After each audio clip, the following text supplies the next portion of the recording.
ক্রমের ধারণা প্রথম শ্রেণীর গণিত। এখানে দেওয়া আছে কম থেকে বেশি।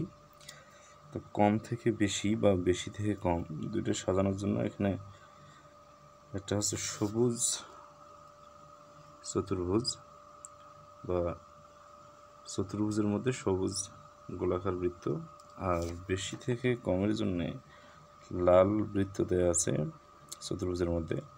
তো কম থেকে বেশি এটা বোঝানোর জন্য শিক্ষার্থীদেরকে আমরা রোল নম্বর অনুযায়ী লাইন করাতে পারি।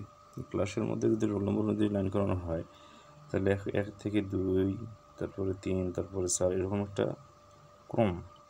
ক্রম বোঝানোর জন্য তাদেরকে এরকম লাইন করালে তারা এই বিষয়টা সম্পর্কে ভালো ধারণা হবে। আর এখানে সবুজ রং করা আর লাল রং করা যে ঘরগুলো আছে এই ঘরগুলোর সাহায্যে এই ক্রমটাকে বোঝানো হয়েছে। যেমন কম থেকে বেশির জন্য প্রথমে নেওয়া আছে 0।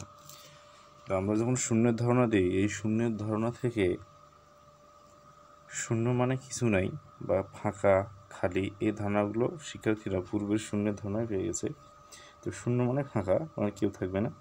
আর যখন কম থেকে বেশি সাজাবো তখন 0, তারপরে 1, তারপরে 2 মানে এখানে 2টা চতুর্ভুজ, সবুজ চতুর্ভুজ, 3 মানে 3টা সবুজ চতুর্ভুজ। এবার কাঠির সাহায্যে তারা গণনা করতে শিখবে। অনুরূপভাবে 4, 5, 6, 7, 8, 9, 10 মানে 10 পর্যন্ত এই বিষয়গুলো এখানে সাজানো আছে। এবং সংখ্যা চিহ্নিত করার জন্য শিক্ষার্থীরা এই চতুর্ভুজের ঘরগুলা গুনে গুনে আর কি সংখ্যাগুলোকে চিহ্নিত করবে, মিলিয়ে নেবে যে সংখ্যাটা কত। যেমন এখানে 10টা দেওয়া আছে এখানে সবুজ ঘর।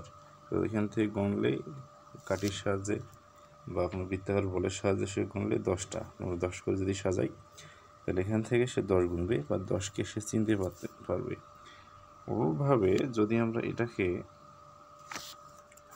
অর্থাৎ বিপরীত ক্রম যেটা 10 থেকে 1-এ আসি, যেহেতু এখানে 1 থেকে 10 নিয়ে আলোচনা, বেশি থেকে কম। তো প্রথমেই দেওয়া আছে লাল ঘরগুলো এখানে 10টা, তারপরে 9টা, তারপরে 8টা, তারপরে 7টা, এখানে দেওয়া আছে 7, তারপরে 6, তারপরে 5, তারপরে 4।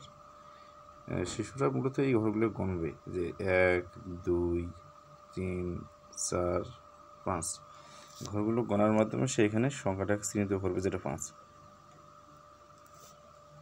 তো এইরকম করে করে সে ক্রমের ধারণাকে বুঝতে পারবে যে 1 থেকে শুরু করে 10 পর্যন্ত যদি যাই তাহলে একটা ক্রম, মানে পরপর সংখ্যাগুলো আসলে এটা ক্রম হয়ে যাবে। আবার 1-এর পর যদি অনেকে ভুল করে বলে 1-এর পর 3 বা 3-এর পর নিয়ে আসছে এখানে 5কে বা 6কে বা 7কে, তখন কিন্তু ক্রমটা থাকবে না। ক্রম মানে একটার পর পর আরেকটা আসবে। তো এদিকে বেশি থেকে কম, কম থেকে বেশি দুটার মাধ্যমে একটা হচ্ছে অধক্রম আর একটা হচ্ছে ঊর্ধ্বক্রম। প্রথম যেটা ছোট থেকে বড়, এটা বলা হয় আবার ঊর্ধ্বক্রম, মানে ছোট থেকে সে বড় হয়ে যাচ্ছে। তো এই জন্য এর নাম হচ্ছে কি ঊর্ধ্বক্রম। আর অধক্রম যখন হবে তখন বড় থেকে ছোট, অর্থাৎ উল্টা দিকে যে গণনাটা। তো এই চিত্রের সাহায্যে শিক্ষার্থীরা অবশ্যই ক্রম অনুযায়ী 1 থেকে 10 পর্যন্ত গণনা শিখবে এবং বিপরীত পাশে 10 থেকে 1 পর্যন্ত সংখ্যাগুলোকে উল্টো দিকে সাজিয়ে বিপরীত ক্রমটা ধারণা করবে। এইখানে একটা প্র্যাকটিস দেওয়া আছে শিক্ষার্থীর জন্য টিয়া পাখির সাহায্যে। সুন্দর একটা টিয়া পাখি। এই টিয়া পাখির সাহায্যে, টিয়া পাখি মানে এখানে জিজ্ঞাসা বা টিয়া পাখির সংকেত ব্যবহার করা হয় কিছু কিছু ক্ষেত্রে অনুশীলন বা পাঠ মূল্যায়নের কারণে এখানে টিয়া পাখি ব্যবহার করা হচ্ছে। তার ছোটো থেকে বড় সংখ্যা যা দেওয়া আছে 0, 1, 2, 3, 4, 5, 6, 7, 8, 9 এই যে সংখ্যাগুলো, এই সংখ্যাগুলো এখানে ক্রম অনুযায়ী সাজিয়ে আছে। আবার বড় থেকে যখন ছোট তখন 10, 9, 8, 7, 6, 5, 4, 3, 2, 1, 0 এভাবে সাজানো আছে। তাহলে প্রথমটা হচ্ছে কি ঊর্ধ্বক্রম, ছোট থেকে বড়, আর পরেরটা হচ্ছে এটা প্রথমটা, এটা হচ্ছে বড় থেকে ছোট বা অধক্রম।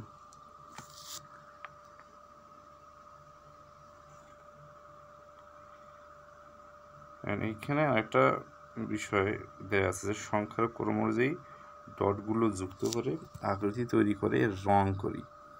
এখানে কিছু ডট চিহ্ন দেওয়া আছে, এগুলো যুক্ত করলে এখানে একটা আকৃতি তৈরি হয়। এটা দেখি আমরা আকৃতি তৈরি করতে পারি কিনা। এইখানে আকৃতির যে বিষয়টা,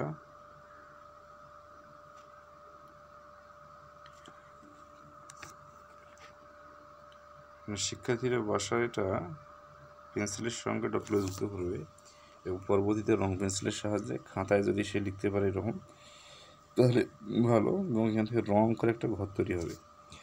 তো এটা যদি ক্রম অনুযায়ী যুক্ত করা হয়, তাহলে একের পরে এখানে 2, যে একের সঙ্গে 2 থেকে চলে যাবে 3-এ, তারপরে 2 থেকে 3-এ, 3 থেকে 4-এ, 4 থেকে আবার 5-এ, এখানে 5 থেকে যাবে বোধহয় 6-এ, 6 থেকে আসবে এখানে 7, 7 থেকে 8, 8 থেকে 9, 9 থেকে 10। তো এই একটা ঘরের ছবি হয়ে গেছে। এই ঘরের ছবির মধ্যে যে বিষয়টা দেয়া আছে তা হচ্ছে এখানে ক্রম, মূলত ক্রমের ধারণাকে এখানে প্রয়োগ করা হয়েছে, যে 1-এর পর 2 হয়, 2-এর পর 3 হয়। এই যে ক্রম অনুযায়ী দাগগুলো যদি সে টানে, তাহলে 1 থেকে 10 পর্যন্ত সংখ্যাগুলো সে নিজেই বলতে পারবে। তো এটা হচ্ছে এখানে ক্রমের ধারণার একটা মূল্যায়নের মতো। তৈরি গেল ঘর তৈরি। আমরা পরবর্তীতে পরে যে ক্রম ছোট থেকে বড় আকারে সাজানো, কে ছোট কে বড় বা কে কম কে বেশি, এই বিষয়ে আর কি আলোচনা করব।